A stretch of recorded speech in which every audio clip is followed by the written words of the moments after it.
What the Venus Project proposes is that we bring all the nations together and take care of everything on earth. We pledge allegiance to the environment and all the world's people. The end of separate nations, the end of the artificial boundaries that separate people, and the sharing of all the world's resources by all the world's people.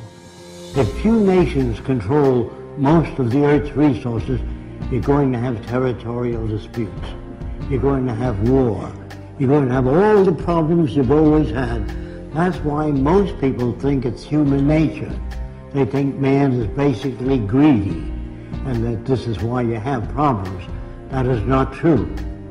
A banker, a serial killer, and a gangster, and a priest are made by environment. It's not human behavior, it's the environment we come from which generates behavior. We are victims of culture, all of us. That's why we have a distorted view. We believe that some people are good, some are bad, some are creative, some are less creative. All that's bunk. Everyone can be creative. Now, they tell you in your schools that plants grow. That's a lie.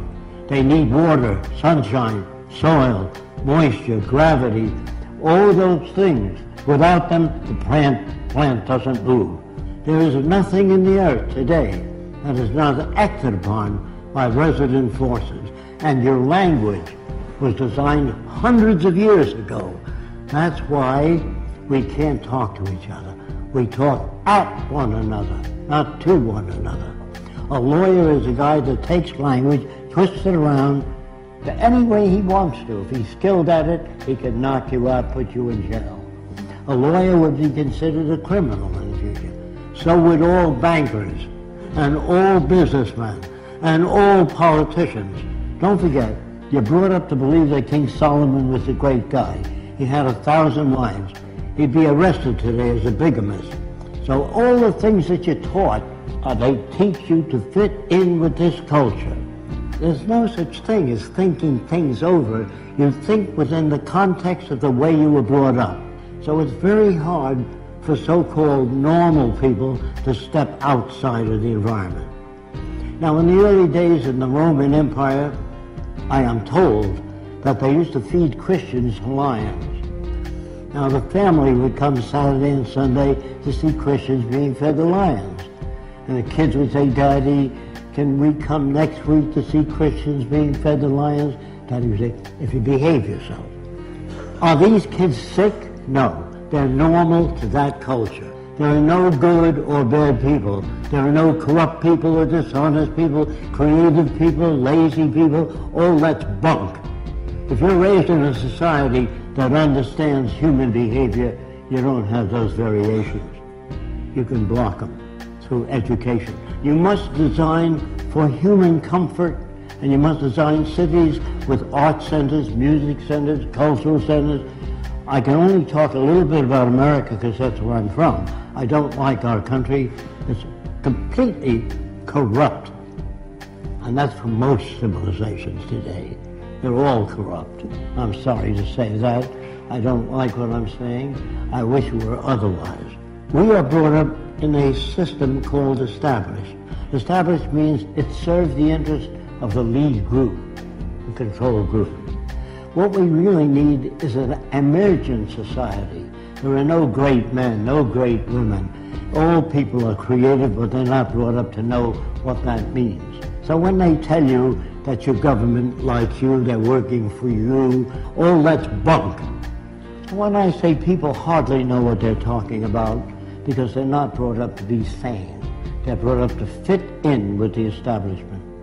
National loyalty is really a form of stupidity. All people need clean air, clean water, arable land, and a relevant education. That means no businessmen, no advertising, no investment bankers. I used to work for Ernst Udet, and I said, "How did you shoot down 70 airplanes?" And he said to me, "I would fly above aerial combat and watch the rookies that couldn't handle planes well and knock them off." Now, what kind of a person is that? He's a war hero, great man. They're bums and stupid people brought up by an arrogant society that doesn't give a shit about anyone else but the established institutions. Man, this includes me, cannot think or reason. When your car veers to the right, you don't kick it and beat it up. Either your tire pressure's uneven or something's wrong with the steering column. You try to understand. When children beat up other people and hurt other people like a bully, that's part of their conditioning, their associative memory, the system they live under, which doesn't correct that. Schools do not teach you much, are mostly concerned with propaganda. Most schools don't teach you how to live, find meaning in your own life, how to disagree without getting angry. What is really needed is the intelligent management of the Earth's resources for the benefit of everyone. Now, the only way you can do that is through technology. Everything that you have, your lights, your air conditioning, your automobile, your airplanes, all technology. Politicians can't give you that. Politicians don't know what to do. They make laws. Say no to drugs. Well, that's not going to stop a person from selling drugs as long as there's money in it. But if you do away with the money system and build access centers where anyone can have access to the necessities of life without filling out 1,000,000 forms or appealing to Fresco, it's all available to everyone. Go to your big department stores or your food stores, you'll see lots of stuff. We are now capable of producing in abundance. People say to me, I know two people from the same environment. One turned out to be a priest, the other a gangster. If environment is everything, how do you get those differences? You get those differences by playing with the youngest child, 4 years old, while the 7-year-old still. That's where jealousy comes from.